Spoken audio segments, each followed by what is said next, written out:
Bismillahirrahmanirrahim. Assalamualaikum warahmatullahi wabarakatuh. Alhamdulillah, kita lanjutkan lagi kajian-kajian kita. Saat ini aku akan menjelaskan tentang paradok. Ya, judul kajian kita saat ini adalah paradok.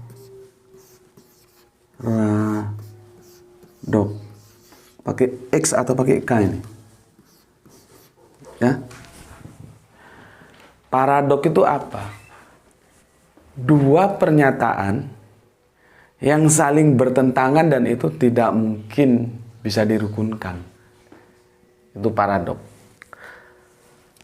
Lalu bagaimana cara bisa merukunkan paradok? Ya tidak bisa. Orang dia berbeda kok. Tidak bisa. Namun ada sebuah cara agar paradok ini bisa diterima, ya. Itulah yang disebut nanti dengan dogma. Dogma. Gitu loh. Ya. Jadi dogma itu yang bisa menerima paradok. Karena apa? Dalam paradok ini nalar ini kerja. Nalar, rasio, ya. Rasio ini kerja. Maka dia bisa membedakan dua hal yang memang berbeda. Kalau dogma, ya, ini nalar, ini mati, atau rasio ini mati, nggak bekerja. Jadi orang yang menerima dogma itu orang yang telah membunuh rasionalitasnya, gitu. Rasionalitasnya dibunuh supaya dia bisa menerima yang paradok ini, gitu. Jadi otaknya itu nggak kerja. Ketika otaknya kerja, dia nggak mungkin bisa menerima paradok ini. Supaya paradok ini bisa diterima, otaknya dimatikan, nggak kerja, nalarnya berhenti bekerja atau mati, dimatikan, rasionya nggak bisa lagi membedakan. Itu yang disebut dogma. Maka dogma itu nggak usah dipikirkan. Dogma itu hanya dua keputusanmu terhadap dogma, terima atau tolak, itu aja. Nggak ada ruang untuk berpikir, ruang akal di sini nggak ada. Kalau kamu mau terima ya terima, kalau mau tolak ya tolak, gitu saja. Karena apa? Namanya aja dogma, dia membunuh akal sudah. Ya, oke. Aku lama berpikir, aku lama merenungkan, lama mencari jawaban. Bagaimana teman-teman Kristen itu bisa mengatakan bahwa Yesus itu Allah, bahkan hanya bukan mengatakan, juga menjadi sebuah keimanan yang fundamental di dalam kekristenan. Itu gimana ya kok bisa begitu? Itu aku lama mencari jawabnya. Setiap kita diskusi, kita menunjukkan bahwa Yesus itu ya manusia. Ya manusia. Dia lahir, dia makan, dia butuh oksigen, dia jalan-jalan, dia bisa sedih, dia berdoa, ya, dia masuk dalam lintasan sejarah, akhirnya setelah mati hidup, setelah hidup mati, dari tidak ada menjadi ada dan tidak ada lagi, gitu loh. Itu menunjukkan kemanusiaannya Yesus. Dia tidak tahu pohon ara kapan saatnya bermusim. Dia tidak tahu hari kiamat kapan datangnya, karena dia bilang hanya Bapa yang tahu. Itu kan kemanusiaan Yesus gitu. Nah, kemanusiaan Yesus itu menunjukkan bahwa dia manusia. Gitu loh. Tetapi kan kekristenan tidak begitu. Karena apa? Dia ada sebuah kepentingan untuk menjadikan Yesus itu Allah. Tetapi mereka tidak mampu untuk membantah kemanusiaan Yesus itu. Ya, salah satu sisi memang begitu kuatnya. Karena mengapa begitu kuatnya? Karena memang Yesus itu manusia. Artinya itu tidak bisa dibantah oleh siapapun. Tetapi kekristenan ingin menjadikan Yesus naik kelas dari manusia menjadi Allah. Itu masalahnya. Nah, untuk itulah biasanya dalam diskusi-diskusi ya dihadirkan sesuatu yang sifatnya juga asumsi, bukan bukan sebuah pernyataan yang kita tidak ada berdebat di dalamnya. Gitu. Sebuah asumsi lewat mukjizat, lewat pernyataan-pernyataan, misalnya aku dan Bapa adalah satu. Misalnya menggunakan bagaimana Thomas mengatakan, ya Allahku, ya Tuhanku. Banyak. Asumsi-asumsi itu dibangun untuk mengatakan bahwa Yesus juga Allah. Kenapa bisa begitu? Setelah dipikir dan dicari jawabnya, mereka bisa mengatakan bahwa Yesus itu begitu karena mereka sudah termakan oleh dogma yang disebut duinitas.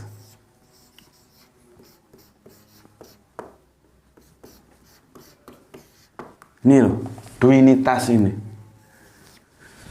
Ini paradok ini. Duinitas ini paradok. Maka supaya dia bisa diterima, dia harus dijadikan dogma. Maka disebutlah dogma duinitas. Karena apa? Satu sisi Yesus itu kemanusiaannya nggak bisa dibantah. Satu sisi mereka ingin menjadikan Yesus itu Allah dalam kekristenan. Maka digabung saja. Disinilah jadinya Yesus itu 100% insani, manusia, ya, dan 100% ilahi, yaitu Allah. Nih, di sini. Jadi dalam setiap diskusi, ya, mereka teman-teman Kristen itu tinggal bermain di antara dua ini, ya, bermain di dua ini. Kalau kita ingin bermain di dua ini, ya kita juga harus tahu bagaimana sejarah duinitas ini dijadikan. Ya, ini bukan sesuatu yang begitu saja ada. Ini melalui proses. Dan paradok duinitas ini, kalau kita lihat sejarah, seharusnya ini paradok kedua, bukan paradok pertama. Kalau dari sejarah, tetapi aku akan tidak dari sejarah alirannya, tapi dari pengakuan Petrus yang kita diskusikan kemarin tentang berkenalan dengan Yesus, mengenal Yesus kemarin, ya. Maka kita akan tetap berpijak pada pengakuan Petrus, ya. Pengakuan Petrus, ya, ketika dia ditanya siapa aku, itu tetap kita menggunakan pijakan Alkitabiah Matius, ya, 16 13 sampai 20. Ini pijakannya. Nah, jadi ini seharusnya paradoks yang kedua. Karena paradoks pertama itu nanti Tritunggal, ya. Kalau dia tahun, karena Tritunggal itu sejarahnya di 325 Masehi itu nanti. Ya. Sedangkan ini lebih mudah lagi. Kalau sejarah, cuman aku tidak berpijak pada sejarah. Aku akan meneruskan kemarin supaya runut pada pengakuan Petrus ini. Ya, paham ya di sini ya. Maka aku akan membahas tentang dogma duinitas. Nih, Ya. Jadi jawabannya, kenapa sih teman-teman Kristen itu tetap aja ngotot bertahan bahwa Yesus Allah? Karena mereka sudah dicekoki oleh bapak-bapak gereja oleh dogma divinitas ini. Ya, satu sisi nggak bisa keluar dari kenyataannya bahwa Yesus itu ya memang manusia. Satu sisi dogma mereka bagaimana memaksa Yesus menjadi Allah. Maka digabunglah ini. Oke. Jelas di sini ya. Sejarahnya itu begini.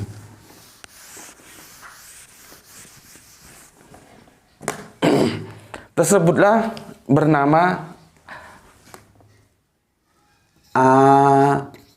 Apollo. Takut salah tulisan namanya. Apollinaris. Sorry. Aku takut salah.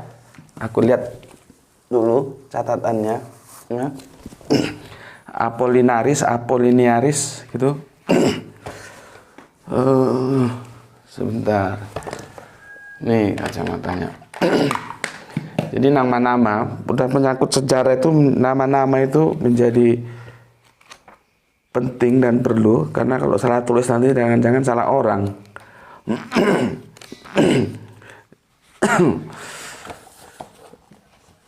Sebentar. Ini sudah dapat ya. Jadi Apollinaris, betul.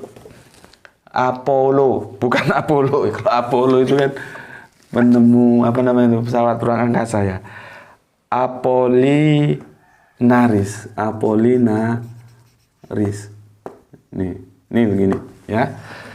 Ini harusnya dikasih nama Apollinaris Laodikia ya.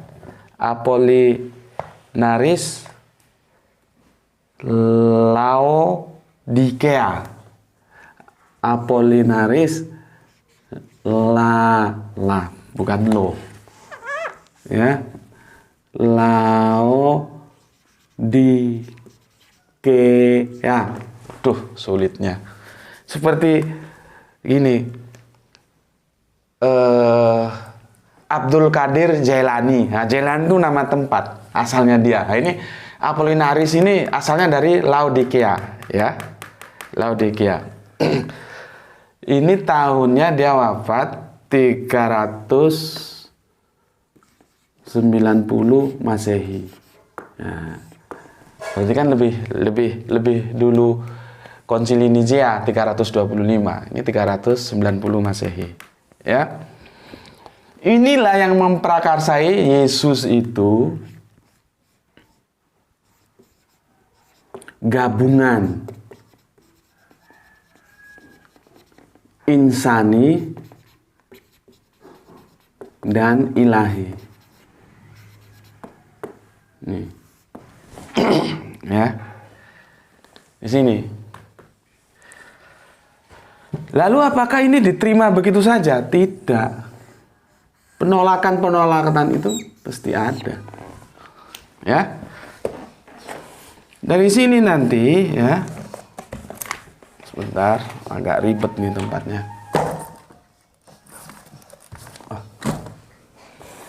Dari sini nanti ya akan terjadi dua kubu. Ya, di sini Antioquia, mana Antioquia itu? Mana?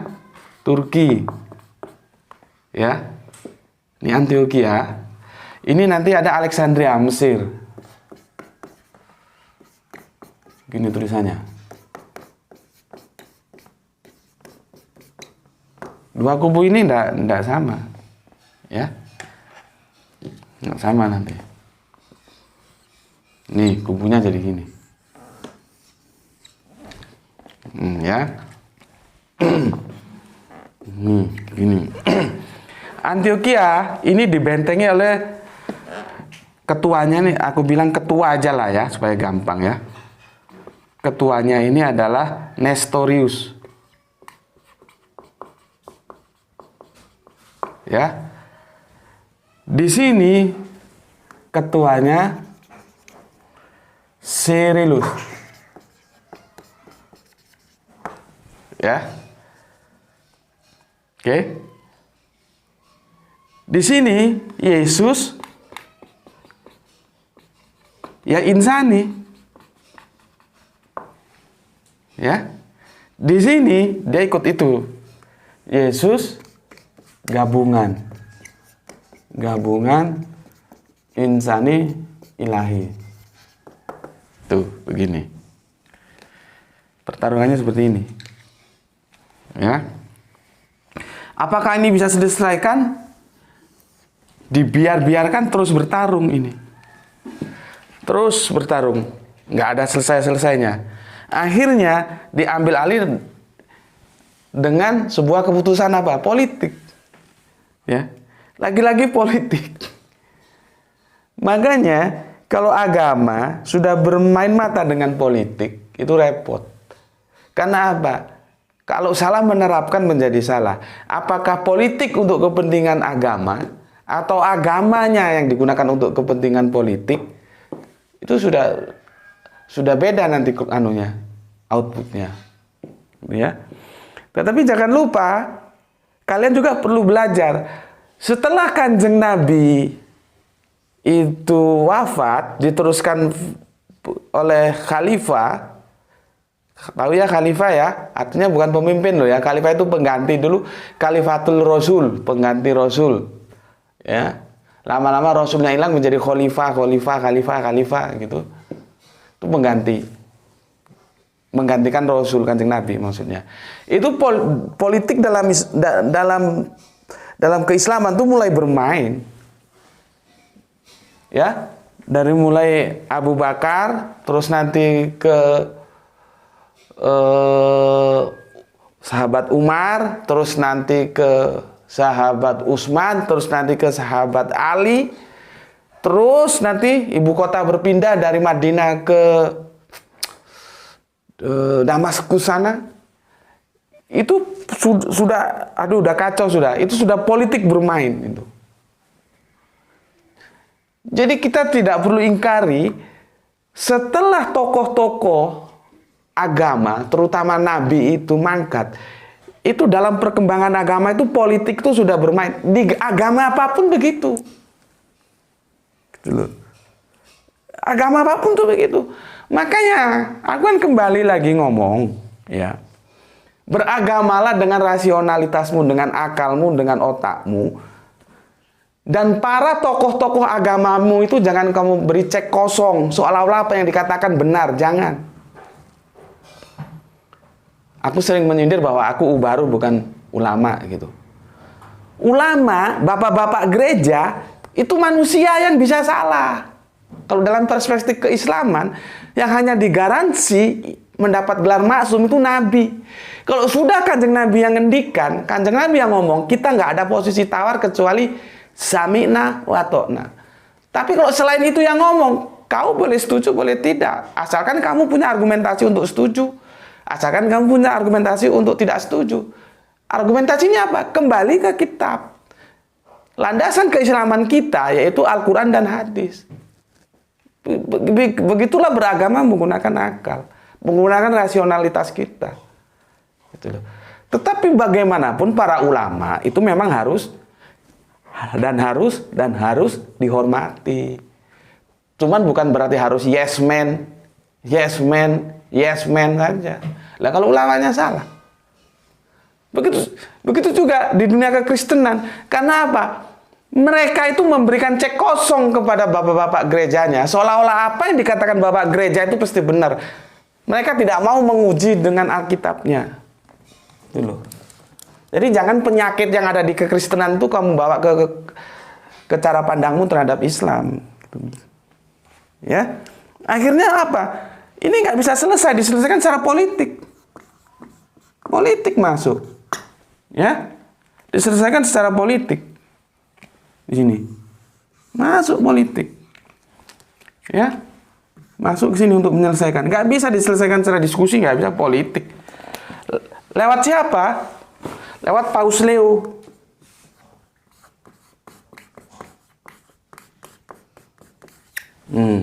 Ya. Di Konsili Kalkedon.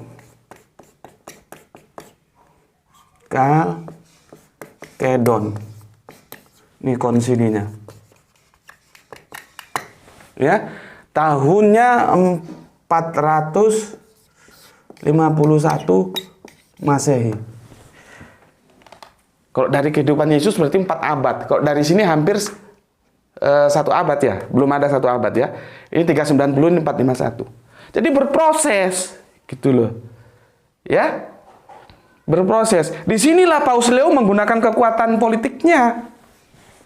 Artinya, kekuatan politik itu mewarnai sebuah keputusan konsili yang artinya disinilah ditetapkan bahwa Yesus itu 100% manusia, 100% Allah. Ya, jadi konsili ini lah yang menentukan apa yang disebut, lihat aku tarik. Nih, duinitas ini. 100% insani atau manusia, 100% Allah atau ilahi. Ini ditentukan tahun 451 Masehi lewat konsili yang dikomandani oleh Paus Leo. Di sini. Nah, ini berikutnya sampai sejak saat ini sampai berikutnya itu dipakai bapak-bapak gereja, disuntikkan kepada jemaat.